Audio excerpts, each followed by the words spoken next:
मुदस्सर इकबाल साहब भट्ट साहब जिहड़े ना वो पंजाबी दे नाल इस तरह जुड़े ने, उन्हां दे मसामां च पंजाबी, उन्हां दे टुरन फिरन च पंजाबी, उन्हां दी रहत, उन्हां दी हर चीज़ जिहड़ी वो पंजाबी अपनी इस मादरी जबान नाल जुड़ी।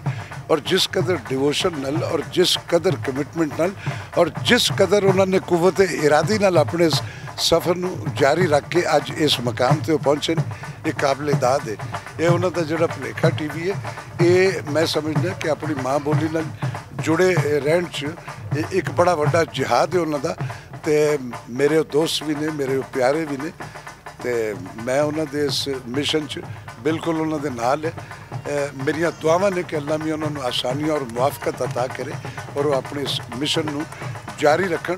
और ये साडी माँ बोली जुबान जिहड़ी है, मैनूं तुसीं उर्दू बोलदे किसे किसे ले मेरे मूँह थक जाता उर्दू बोल बोल के, तो जिसले पंजाबी बोलने का मौका मिलता तो एक रिलैक्स तो एक मिनोटनी ब्रेक होंगी। मेरिया बहुत सारिया दुआवां ने। व्यूअर्स ये भुलेखा टीवी जिहड़ा है तुहानूं अपनी माँ बोली अपनी उस रहत नाल जुड़े रहन का एक नवा रास्ता मिले। All the best.